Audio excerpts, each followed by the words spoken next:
Olá, como é que você está? Espero que esteja tudo bem com você que está aqui nos assistindo mais uma vez, nos ouvindo, enfim, aqui nessa aula que a gente quer trazer para você. Como você deve saber, as aulas que nós estamos trazendo às quintas-feiras aqui no YouTube da igreja, da IBRAVE, são as aulas, os mesmos temas, as mesmas aulas que nós temos compartilhado na Escola Bíblica Dominical, que acontece nos primeiros domingos do mês, de cada mês aqui na nossa igreja. Então, hoje eu estou trazendo para você o mesmo conteúdo que foi trazido há 2 domingos atrás aqui pessoalmente. Eu quero tentar fazer isso em 2 aulas rápidas, de no máximo aí 30 minutos cada uma. Então hoje, nessa quinta-feira e na próxima quinta-feira, você vai aí acompanhar aquilo que nós trouxemos na última Escola Bíblica Dominical.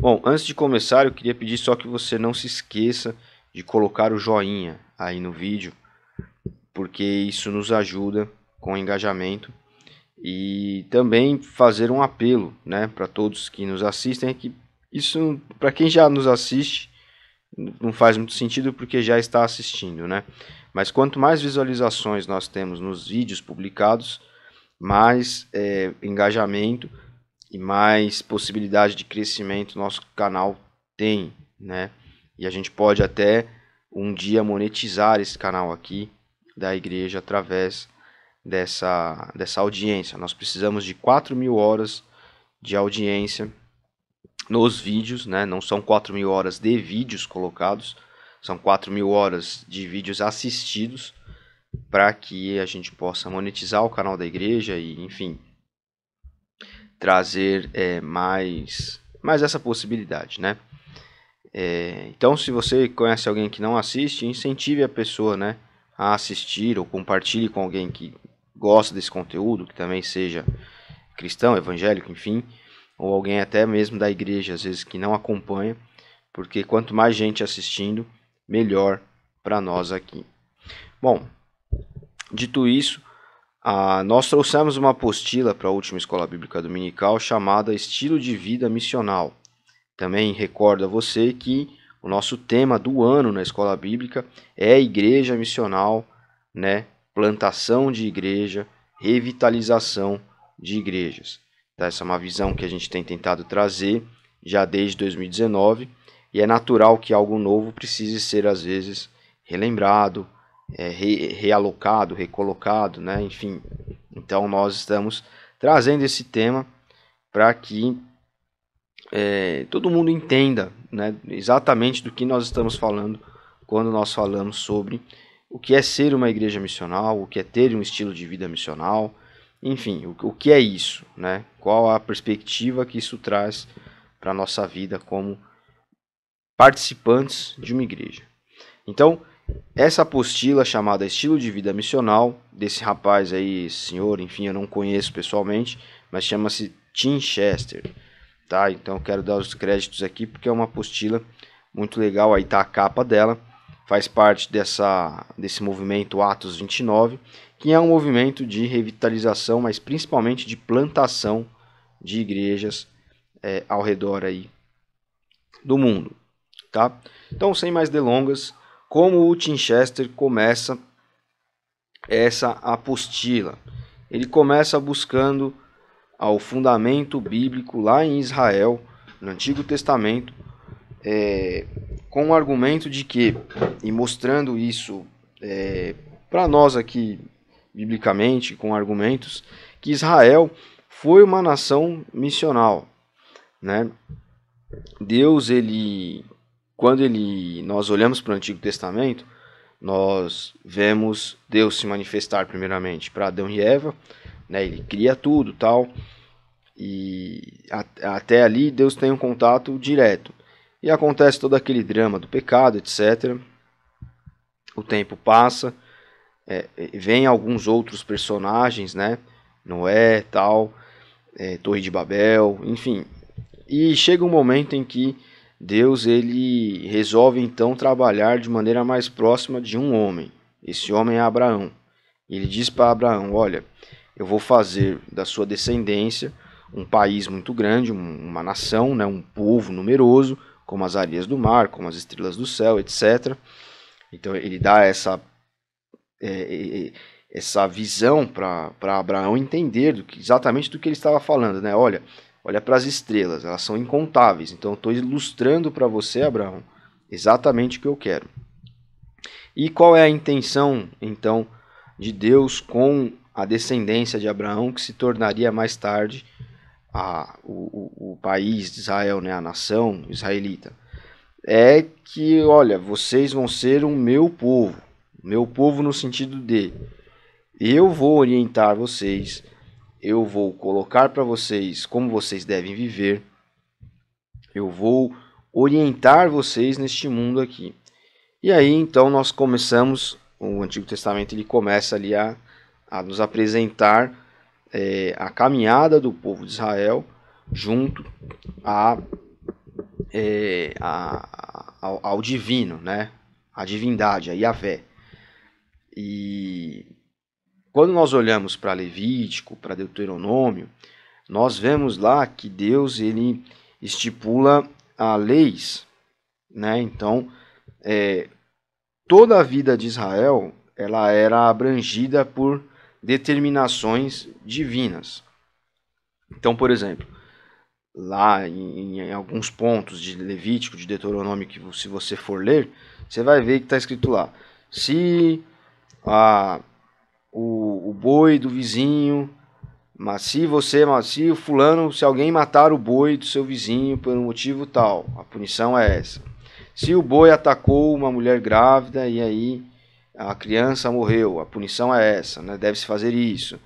Se o boi atacou e uma mulher grávida e a mulher morreu, e a mulher e a criança morreram, enfim. E isso eu estou usando um exemplo, né? Mas existem outros padrões de lei ali que abrangem toda a vida de Israel. Então,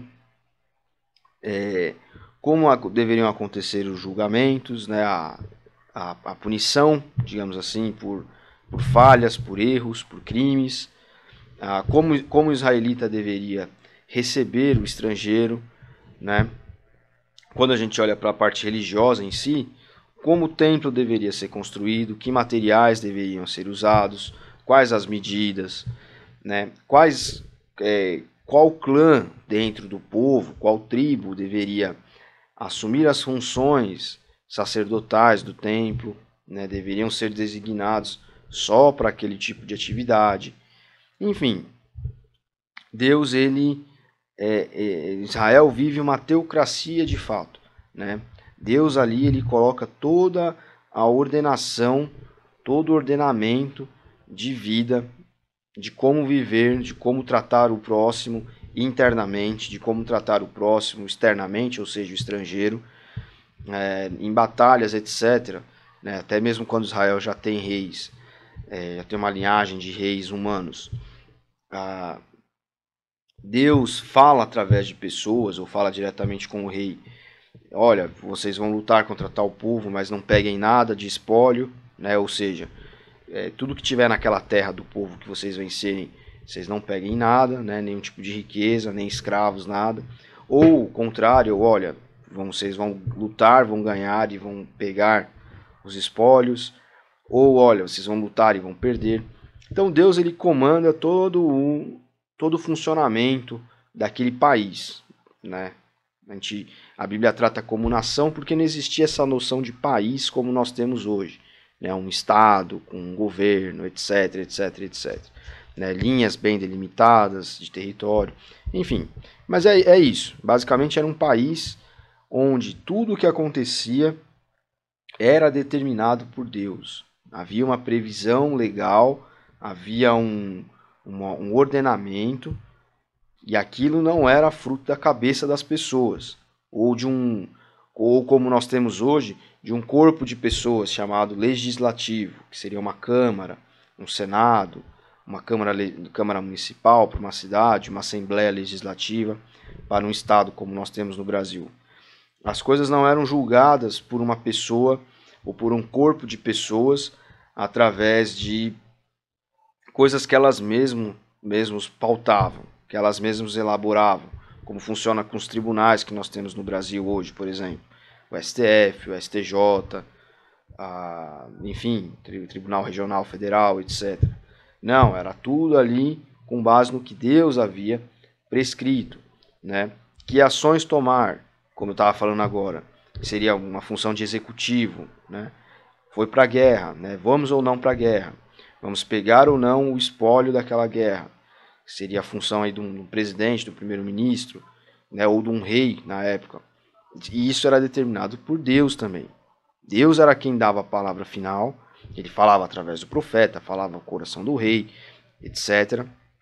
E aí se decidia ou não ir para a guerra, se decidia ou não pegar os espólios, né? Enfim.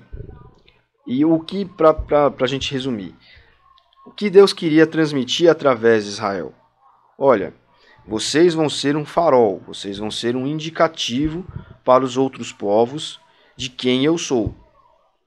Então, tudo que vocês fizerem, a maneira como vocês tratarem o estrangeiro, vai mostrar para os outros povos que vocês fazem aquilo por minha causa. Porque eu, o Eterno, o Yahvé, a divindade, Deus, eu estou à frente do país de vocês.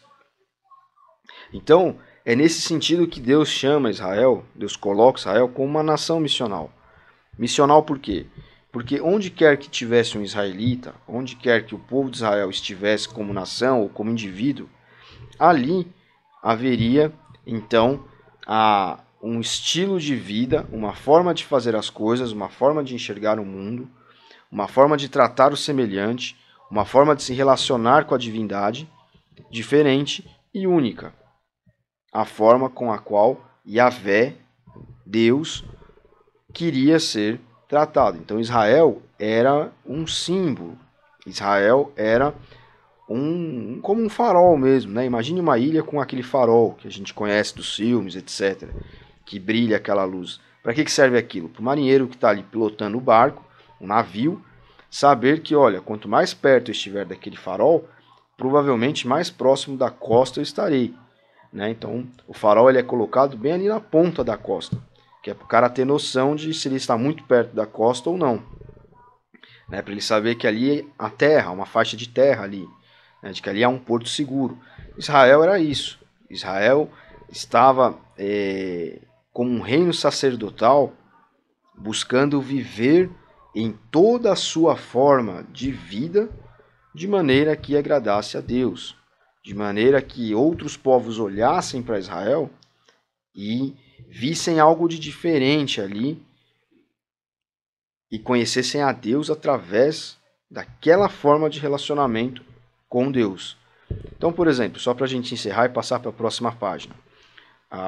Existiam povos ali na época de Israel, como por exemplo os assírios, cuja capital era Nínive, onde Jonas esteve, né? E por isso Jonas, inclusive, teve medo, digamos assim, de enfrentar, né?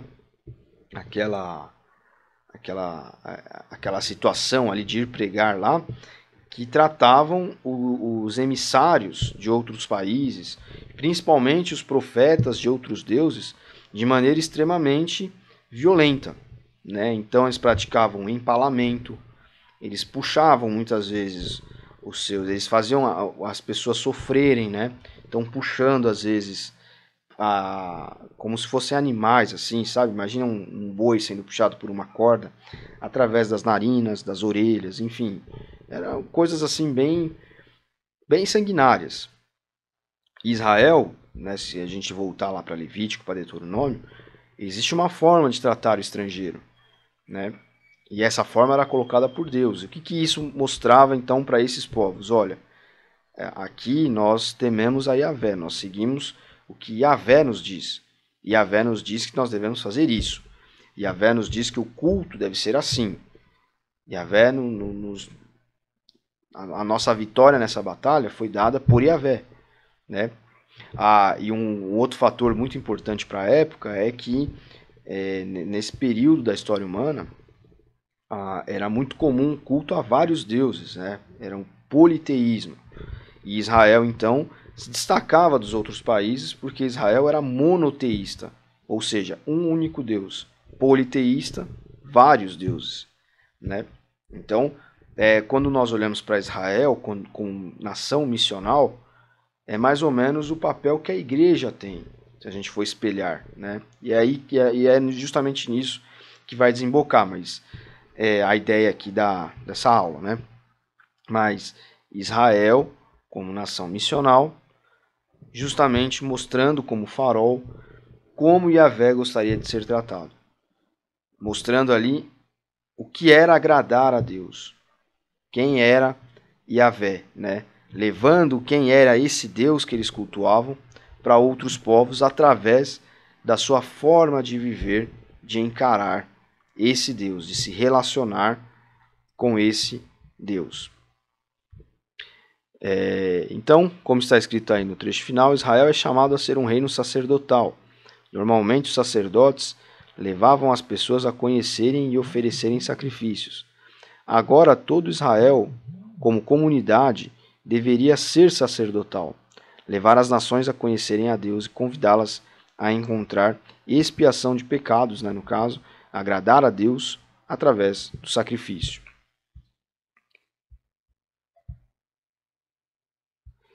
Então, aqui nós pulamos então do Antigo Testamento para o Novo e nós vamos para a carta de Pedro, o apóstolo, que escreve na sua carta, falando já à igreja, algo dentro dessa linha. Mas ele faz uma conexão. Pedro faz a conexão da igreja como a sucessora de Israel. Pedro, só para eu contextualizar para você, Pedro era um judeu praticante, ele era um homem do povo de Israel que pensava exatamente como um judeu pensava, né? E vivia como um judeu vivia. Se nós pularmos para Atos, você vai se lembrar que em uma passagem lá, Pedro tem uma visão. Ele se senta numa laje de uma casa e olhando para o horizonte, de repente ele vê um grande lençol descendo do céu com vários animais considerados impuros. Então, dentre as determinações de Yahvé para o povo de Israel, lá em Levítico, em Deuteronômio, Números, estão coisas que eles deveriam ou não comer. Então, por exemplo, peixe de couraça, que peixe que tem aquele couro que o envolve externamente, né? Como o pintado, que nós conhecemos aqui no Brasil, ele não poderia ser comido. Porco não poderia ser comido. Alguns tipos de inseto não poderiam ser comidos. Hoje essa moda está voltando, né? Tem muita gente aí na Europa e em outros lugares comendo inseto. E existiam insetos na época lá em Israel, na antiguidade, que Deus determinou que não deveriam ser comidos, né? Animais impuros. O cão era um animal impuro, né? E são determinações assim, se você for ler, se não me engano, Deuteronômio 11, eu não quero falar para minha memória não me trair, mas até assim, a descrição de como eram as patas do animal, então animal de casco fendido e outras coisas, né? Então Deus deixa uma determinação ali, determinações bem claras. Então o judeu não comia esse tipo de animal. Pedro, como um judeu, ele considerava então o animal que rasteja, o cão, o porco, esse peixe de couraça e outros como animais impuros. Mas aí, no Novo Testamento, ele senta numa laje, lá em Atos, está olhando o horizonte, aí ele vê um lençol, né, um pano muito grande, descendo do céu, e vários desses animais envoltos nesse pano, né? E aí, uma voz que fala, Pedro, mate e come, né? O que isso significa? Olha,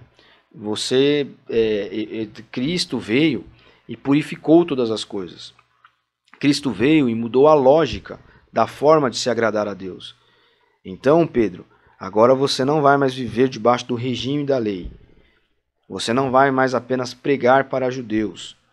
Agora o seu contato ele precisa ser com os povos dessa terra aqui, né? O judeu não pode mais, você sendo judeu não pode mais enxergar outros povos como impuros.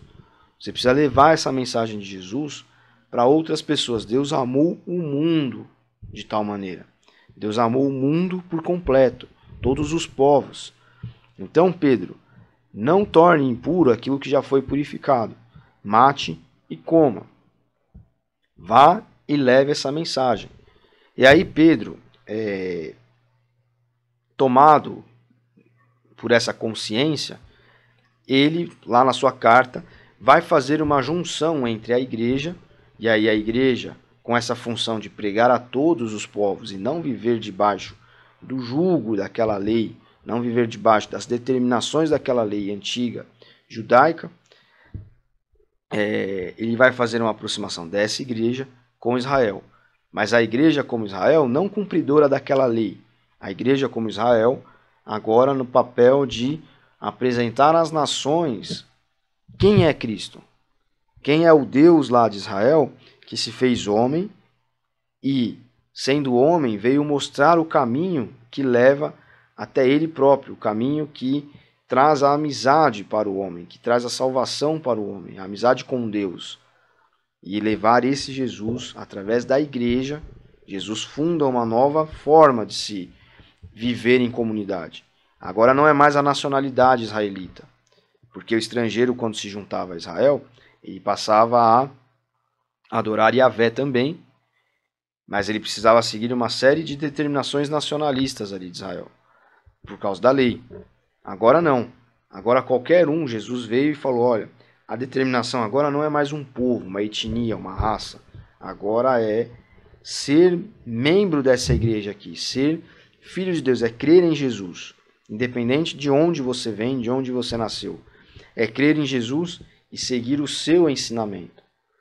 Seguir a sua lei. Amar a Deus acima de todas as coisas e o próximo como a si mesmo. O resumo de tudo aquilo que Deus havia deixado no Antigo Testamento. Então mudou a lógica. E aí Pedro escreve lá na sua carta, no capítulo 2, versículos 9 e 10, o seguinte, que está aí na tela, você pode ler se quiser. Mas vocês são os escolhidos de Deus, escolhidos para a alta vocação do trabalho sacerdotal e para serem um povo santo. São instrumentos de Deus para fazer a sua obra e falar por ele, e para contar a todos quanta diferença ele fez na vida de vocês. De nada para alguma coisa, de rejeitados para aceitos. Então, Pedro está falando assim, olha, antes nós éramos nada. Antes as nações eram nada. Agora as nações são alguma coisa. Antes haviam os rejeitados. Agora os rejeitados são aceitos. Porque Cristo veio implementar uma nova forma de agradar e de se buscar a Deus. Então, no Antigo Testamento, a lei feita por Deus, ela é totalmente missional. Ela é intencionalmente missional. Ela busca mostrar, através de regras, digamos assim, quem é Deus e como buscá-lo. Então, ela define como deve ser a vida comunitária, distintiva em Israel, que vai atrair outras nações para Deus, que vai fazer com que outros povos olhem para Israel e falem, nossa, por que eles vivem assim? Por que eles são desse jeito? Por que eles encaram as situações dessa forma? Era a lei que fazia isso. Então, essa mesma ideia missional, inclusive, está presente em Isaías 43, 20, né? Onde Deus fala assim, vejam, estou fazendo uma coisa nova. Ela já está surgindo. Vocês não percebem? Até no deserto vou abrir um caminho e riachos a ermo. E esse novo de Deus, que é proferido ali pela boca do profeta, acontece no exílio da Babilônia, inclusive, não é simplesmente a saída do cativeiro. Né? Para o povo de Israel que vivia ali no cativeiro, era, olha, Deus vai fazer uma coisa nova. Ele vai abrir um caminho no deserto, vai trazer água no deserto. Ou seja, ele vai nos tirar aqui desse deserto, dessa situação de escravidão. Mas isso também representa a igreja, a implantação da igreja que aconteceria para frente, e seria no deserto desse mundo aqui seco e árido, um riacho, um refrigério, um refresco, ou seja, um caminho para ligar todas as pessoas até Deus para mostrar, olha, aqui existe algo distintivo que essas pessoas fazem, como elas são, que mostra para vocês, todos que estão neste mundo, quem é Deus, como alcançá-lo, como buscá-lo. Então, veja só que aproximação interessante. Pedro falando ao povo ali do Novo Testamento, a todos que o ouviam, israelitas ou não, judeus ou não, ele fala, olha, a todos vocês agora são escolhidos de Deus para a alta vocação do trabalho sacerdotal. Ou seja, para viver de uma forma em que tudo o que você está fazendo é voltado para Deus, de entrega, de sacrifício, de oferta. Vocês são um povo santo por causa disso. Não é santo porque, eu sou tão certinho, eu estou me santificando. Não. É santo porque você está buscando oferecer a Deus tudo na sua vida, tudo o que você faz. E nesse processo de oferecer a Deus, você vai contando aos outros, você vai mostrando aos outros quanta diferença Deus faz na sua vida. Quem é Deus para você? Você vai mostrando aos outros que, olha, eu vivo em comunidade, eu estou em uma igreja. E eu estou por isso, isso e isso. E essa igreja tem trazido para a minha vida um riacho. Minha vida era um deserto. E agora Deus abriu aqui uma fonte de vida para mim. Através da igreja, através dos meus irmãos, através da forma como eu aprendi a lidar com Deus, através da presença do Espírito Santo na minha vida. Enfim, o povo de Deus agora é a igreja. Deus se mostra ao mundo não mais por um povo. Povo no sentido nacionalista, de nação, de país. Deus se mostra ao mundo, e é o que Pedro está falando, através da nossa vida, da nossa forma de enxergá-lo, de lidar com ele. E não é mais algo específico para israelitas, mas para todo aquele que quer se aproximar de Deus por meio, por intermédio, através de Jesus Cristo. E quando isso acontece, nós entramos num processo de discipulado, em Cristo, com Cristo. E esse discipulado é que traz a santidade para a vida daquele que o encontrou. Então, viver em santidade não é viver cumprindo regrinhas morais que a igreja determina, ou que o seu líder determina, ou que você vê lá em Paulo e sai seguindo, porque, estou vendo aqui em Paulo isso, isso, isso. Não, pode até envolver essas coisas. Mas a santidade de vida é aquele que enxerga em Jesus a sua referência e caminha com Cristo dia a dia. E caminha tentando fazer com que Jesus fale ao seu coração, tentando ouvir a voz de Cristo. E é Cristo quem vai mudando as coisas. Não adianta eu ficar falando para a pessoa, você precisa parar com isso.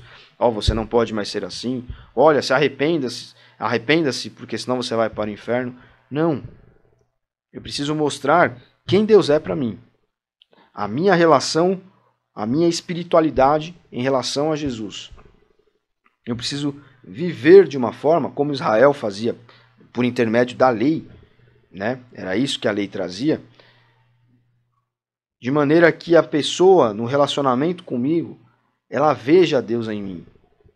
Muitas vezes não é, as pessoas vão falar, mas ver Deus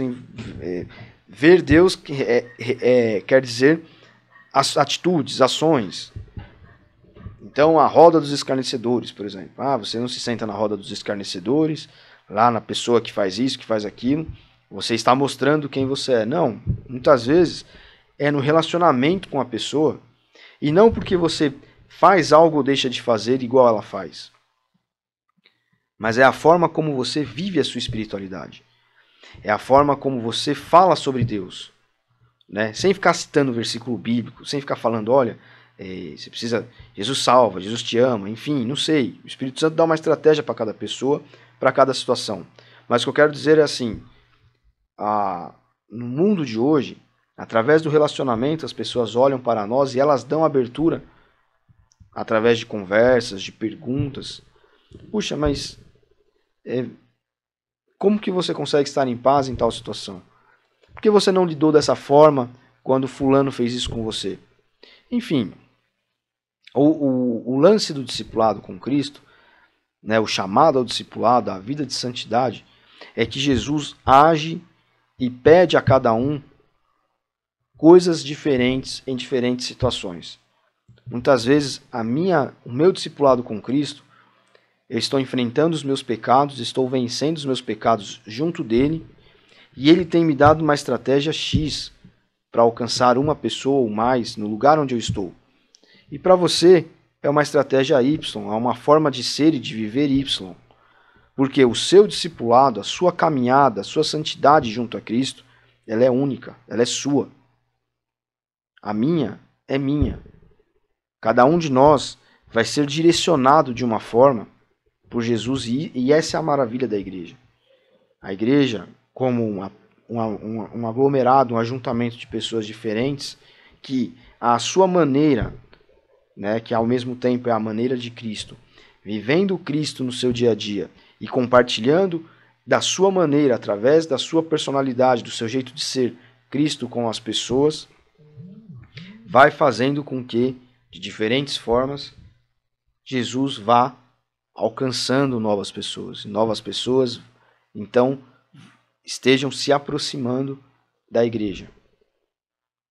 Então, o que eu gostaria de, para fechar essa aula aqui, de deixar bem claro para você, né, o que aprendemos nessa aula, digamos assim. A lei, ela é intencionalmente missional no Antigo Testamento.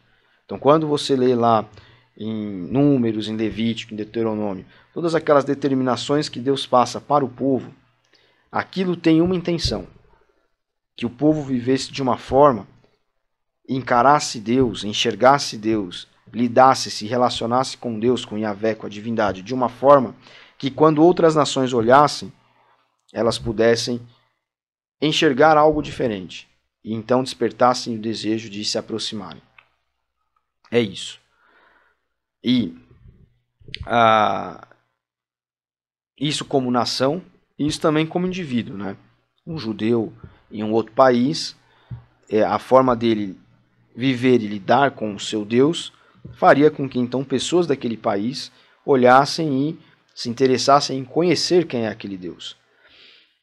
Pedro aqui nos traz então nos explica qual a substituição houve após Jesus. Qual substituição houve? Agora nós todos que cremos em Jesus somos escolhidos para a alta vocação do trabalho sacerdotal, ou seja, para viver uma vida de entrega a Ele, para viver uma vida de mostrar às pessoas quem é Ele. Nós somos um povo santo. Cristo tem nos aprimorado, a cada um de nós. E nesse aprimoramento, nós vamos nos tornando cada vez mais capazes de sermos instrumentos de Deus para fazer a obra dele, por meio de Cristo, e falar por ele neste mundo aqui. E nesse fazer a obra e falar, nós vamos mostrando às pessoas qual é a diferença da vida com Cristo. Quem Cristo é para mim, no meu discipulado com Jesus, na minha caminhada em santidade com Jesus, Ele vai me aprimorando e fazendo com que eu possa, através disso, mostrar às pessoas quem Ele é, para mim. E isso envolve, né, o resultado disso é uma vida de constante missão, uma vida missionária, uma vida onde tudo que eu faço precisa ser como aquela lei no Antigo Testamento era, intencional, intencionalmente feito para mostrar quem Deus é, intencionalmente buscado para que as pessoas vejam Cristo em mim. Então, o que eu gostaria que você ficasse bem fixado, né, o que eu gostaria que você fixasse é isso. Deus, ele é um ser missional. Ele começa fazendo isso com o povo de Israel, com aquele país, e faz leis e diretrizes para que aquele país, através da sua forma de ser e de viver, seja um farol para outros, evangelize outros. E quando Jesus vem, ele coloca a igreja no lugar de Israel. E agora então, a igreja como um todo, e cada um de nós como igreja, né, única, digamos, como pessoas membros dessa igreja, pessoas membros dessa igreja, nós façamos o mesmo. Nós possamos ser faróis de Deus onde nós estamos, mostrar aos outros o que é uma vida com Cristo.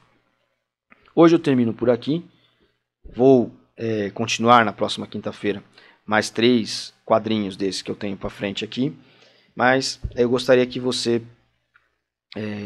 por enquanto, se fixasse nisso. Tá? Espero que essa aula tenha trazido um conhecimento para você, tenha sido boa, tenha agregado. Não deixe de participar comentando aqui no YouTube, tirando alguma dúvida. Enfim, nós estamos à disposição pelo WhatsApp da igreja também, se você preferir. E também não esqueça de deixar o seu joinha para nós aí, de curtir o vídeo e compartilhar com alguém que por acaso goste desse conteúdo também. Tá bom? Nós temos um encontro marcado na próxima quinta-feira às 8 para terminarmos então essa aula aqui sobre o estilo de vida missional. Deus abençoe você. Até lá.